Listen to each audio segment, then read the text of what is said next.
सर्दियों में जो स्किन के भी प्रॉब्लम जो हैं वो हैं, और कुछ लोगों के, कुछ बच्चों के तो होता है कि सारा साल ठीक रहेंगे, जैसे विंटर्स आई ना, ओह दो रंग मुगे होने शुरू हो गए, हाथ फट रहे हैं, पैर फट रहे हैं। लोशन आप यूज कर रहे हो सब चेंज हो जाता है, लगता है आपकी स्किन वो स्किन है ही नहीं।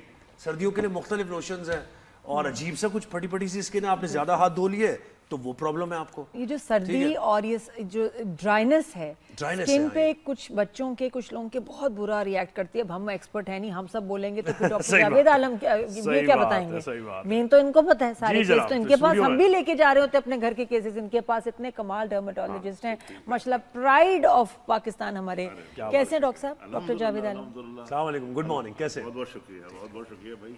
डॉक्टर साहब आपको 1 साल नहीं एज आ रही, आप पहले आप क्रीम कौन सी लगा रहे हैं मुंह पे? ये बुढ़ापे में आखिरी क्षमा फड़कती है ना, तो फड़क रही है। मैं कह रहा हूं डर्मेटोलॉजिस्ट के साथ साथ हमें मतलब जिम ट्रेनर के तौर पे भी इंट्रोड्यूस करा सकते हैं। लेकिन बात ट्रिम और स्लिम की करेंगे। मैंने तो आपको देखा बहुत जबरदस्त माशाल्लाह, लुकिंग गुड माशाल्लाह, और आपको मिलकर बहुत खुशी हुई। देखिए मौसम चेंज में बड़ा कुछ लोग तो चमकना शुरू हो जाते हैं, कुछ लोगों के लिए ट्रबल शुरू हो जाता है। ये अलमिया ये होता है कि उन लोगों के लिए जिनको ड्राइनेस से प्रॉब्लम बढ़ जाती है, जैसे सोरियासिस है, एक्जिमा है, कोई भी ड्राइनेस की या सबोरिक डर्मेटाइटिस है, सर से डैंड्रफ निकलनी शुरू हो जाती है, तो उनके लिए ट्रबल शुरू हो जाती है। लेकिन उनके लिए बड़ी जबरदस्त चीज है, जिनकी एक्नी आ रही है या पिगमेंटेशन जबरदस्त चीज है, उनके लिए एक्नी कंट्रोल होती है ना, ऑयल कंट्रोल शुरू हो जाता है, बनना बंद हो जाता है तो एक्नी गायब हो जाती है, एक्नी गायब होनी शुरू हो जाती है। इसी तरह पिगमेंटेशन वालों के लिए, जिनके कलर का इशू है, उनके लिए सब बेस्ट सीजन को उनका एक तो सनलाइट तो लोग लेते हैं कश्मीर वगैरह में, लेकिन हमारे यहाँ सनलाइट इतनी ज्यादा नहीं, ठंड आ जाती है। अब जैसे कराची का मौसम बेहतर होना चाहिए, एक ही मौसम, एक मेरे ख्याल जनवरी है खाली, धूप तो उतनी होती नहीं, तो फिर टैन क्यों हो जाते हैं बच्चों के? तो 2 रंग आने शुरू हो जाते हैं, लेकिन ड्राइनेस की वजह से। अच्छा कराची में अलमिया पता है क्या है? कराची में अलमिया क्या है कि हमारे यहाँ ना पानी सही है, पोल्यूशन है, वो वाली चीजें सारी हैं। अगर आप जरा सा पंजाब साइड या नॉर्दर्न एरिया में जाते हैं तो उनके चेहरे चमकते हुए नजर। आप इस्लामाबाद की हैं, आप लिटरली, मैं खुद हैरान होता हूँ कि वही चीज़ हम इस्लामाबाद में मैं जाता हूँ वो देता हूँ तो वो कहते हैं डॉक्टर साहब 2 हफ्ते में हम तो चमक गए। कराची वाले वही 15 दिनों में हो गई मैं गोरी गोरी खिली खिली। हाँ ऐसे केपीके वाले यहाँ 15 महीने में नहीं हो रहा। लेकिन 1-2 चीज़ें मैं सिर्फ बता दूँ, ये कि इस चेंज ऑफ वेदर में कराची में जो बच्चियाँ जिनको एक्नी है वो क्या करती हैं, सारे लोशन शुरू कर देती हैं। उनकी अम्माएं कहती हैं कि नवंबर दिसंबर में बस क्रीमें लगानी अचानक। अब उससे क्या होता है और वर्स्ट एक्नी हो जाती है। तो ये मुश्किल से कराची के वेदर के हिसाब से ये जनवरी और मिड ऑफ फरवरी में हमें थोड़ा ठंड मिलती है, वरना आप देखें ना हम लोग, मैं तो हाफ स्लीव से ही फिर रहा हूँ अभी भी। तो वजह ये है कि मौसम बहुत ज़्यादा ठंडा नहीं होता। लेकिन जो यंग बच्चे हैं वो बहुत ज़्यादा मॉइस्चराइजिंग लोशंस ना लगाएं, और अगर लगाएं भी तो उनका ये एरिया, लिप एरिया और ये एरिया, ये मॉइस्चराइज ज़्यादा करें।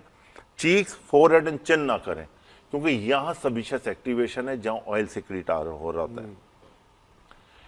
कंपैरिजन जैसे हम पंजाब में जाते हैं, गुजरांवाला, गुजरात, ये मैं सब कवर करता हूँ वाली साइड। इसी तरह पिंडी, इस्लामाबाद जाते हैं, वहाँ ड्राइनेस हो गई। यहाँ ह्यूमिड है ना हमारी कराची में, तो हमारा जरा सा भी मौसम दिन में एकदम ह्यूमिडिटी होती है, उन बच्चों को फिर ऑयल आना शुरू हो जाता है, उधर ड्राइनेस हो जाती है। तो वहाँ भी वाटर, जो भी मॉइस्चराइजर यूज करें water base, not the oil base नहीं। ये बहुत इंपॉर्टेंट है। आप काउंटर पे बस एक आपने ऐड देखा, आपने ऐड से वो चीज ग्रिप की और लगाना शुरू कर दिया। अम्मा लगा सकती हैं, बच्चा नहीं लगा सकता, बेटी नहीं लगा सकती, क्योंकि वो टीन एज में है, उसकी ऑयल सिक्रेटिंग ग्लैंड एक्टिवेट है। दिस इज वेरी इंपॉर्टेंट चीज। दूसरी बात ये कि ड्राइनेस, जिनके हाथ पैर फट रहे हैं, यही मैं पूछना था कि ये जो हाथ पैर फटते हैं, ब्लीडिंग होती है और बच्चे साबुन का इस्तेमाल भी कर रहे होते हैं, पूरा साल कुछ नहीं होता, सर्दियों में देखिए हाथ पैर में हमारे वो ग्लैंड्स नहीं है, सबीशियस ग्लैंड नहीं है, तो आप इनको जितना चाहें मॉइस्चराइज कर सकते हैं। हमारी एल्बो है, नी है, हील्स हैं, इनको हील्स पड़ जाती हैं, आप कट जाती हैं, बिल्कुल केराटोडर्मा हो जाता है, उसके अंदर आप ग्लिसरीन है, कोकोनट ऑयल है। इसी तरह हमारी कुछ हम रेसिपीज बना के देते हैं, कस्टमाइज क्रीम्स देते हैं जिसके अंदर सैलिसाइलिक होता है, वो बहुत मॉइस्चराइज करता है, वो कट्स को बेहतर कर देता है। क्योंकि वो जो कटी हुई हीलें होती है ना, पाँव जमीन पे ना रखो मैले हो जाएंगे, नहीं रखो ही नहीं, जो भी हो कुछ अगर पैर तो आपके ना ही रखें पैर आप, साफ नहीं है। रखें तो जराबे पहन के ही रखें, वरना जो है ना बड़ा अच्छी बात नहीं है। शायरी भूल जाएगा।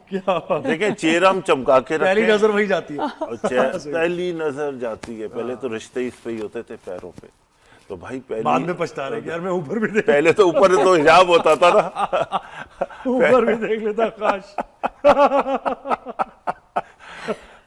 बदतमीज बदतमीज।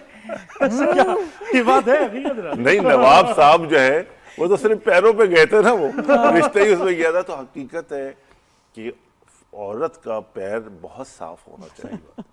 सही बात। नीचे आदमियों के भी, आदमियों के तो बेचारे फिर भी चलो मजदूर होते हैं, मेहनत कर रहे हैं। औरत का पैर और आदमी का कैरेक्टर साफ होना चाहिए। लड़के हैं ना नाखून तक तो काटते नहीं, क्योंकि उनके कितनों के गंदे पैर होते हैं। अरे शेरों ने कभी मुंह धोया है, शेरों ने कभी मुंह धोया। अब वो टाइम नहीं रहा। सब लड़कियां डॉक्टर साहब, सब लड़कियां हमारे लिए शेरों को मेकअप सैलून जाना होता है, तभी जो है शेरनी एक्सेप्ट सिर्फ हमारे लिए मेकअप करती है। मैं कहता हूँ हमें क्या जरूरत है मेकअप देखिए शेरनियों के स्टैंडर्ड्स बदल गए हैं अब। जी हाँ, जंगल में भी और घरों में भी। अच्छा, तो प्लीज आप ये समझें, ये बात सही नहीं है। अच्छा। तो नकल्स हमारे क्लीन क्लियर होने चाहिए, ये नहीं कि खाली आप फेस के ऊपर चले जाएं। तो इस अगर मौसम के हवाले से हम बात करें तो हमारी ड्राइनेस को बहुत कवर करें। अच्छा, सोरियासिस एक ऐसी बीमारी है जो हमारे एल्बो पे और नी पे एक्स्ट्रा ड्राइनेस आ जाती है। बहुत मतलब ऐसी प्रॉब्लम है जो इडियोपैथिक कॉज है और बहुत प्रॉब्लम होती है। बिल्कुल वाइट सी, वो बड़ी अजीब सी। तो उसके अंदर क्या होता है कि पीलिंग इफेक्ट जो होता है उसका ड्राइनेस का, वो 2 to 3 डेज में होता है, वैसे 28 डेज में होता है। इसी तरह डेंड्रफ है, डेंड्रफ इसमें बहुत, क्योंकि नेचुरली स्कैल्प ड्राई होता है और ये फंगल इन्फेक्शंस डेवलप हो जाते हैं, तो उसमें भी आपको केयर करना है। अच्छा देखें, ऑयलिंग कोई सोल्यूशन नहीं है कि हमने बस डेंड्रफ हुई और सर पे मसाज कराया, सरसों के तेल को भर लिया, उससे और प्रॉब्लम शुरू हो जाएगी, आपको फॉलिक डर्मेटाइटिस शुरू हो जाएगा।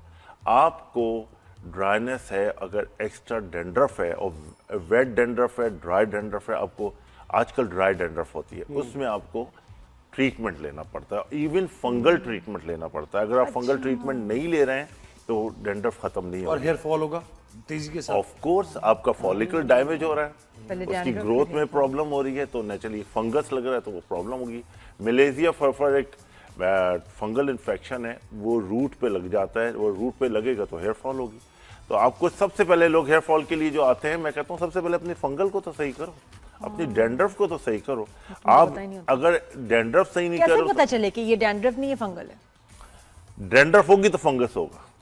हम अवॉइड कर देते हैं, हम सिर्फ काउंटर से जाके एक शैम्पू ले लेते हैं जिसके अंदर। लेकिन कैसे पता चले डॉक्टर साहब कि फंगल हो गया है, स्टेज उस स्टेज पे आ गया है? अगर आपके डैंड्रफ कंटिन्यूसली हो रही है, एक चीज के ऊपर लेयर पे और लेयर चढ़ रही है, फॉल हो रहा है, तो आपके फंगल, वो डॉक्टर डायग्नोस करता है नेचुरली। मैं तो प्रोफेक्सली दे देता हूँ उसे, क्योंकि डॉक्टर प्रोटेक्शन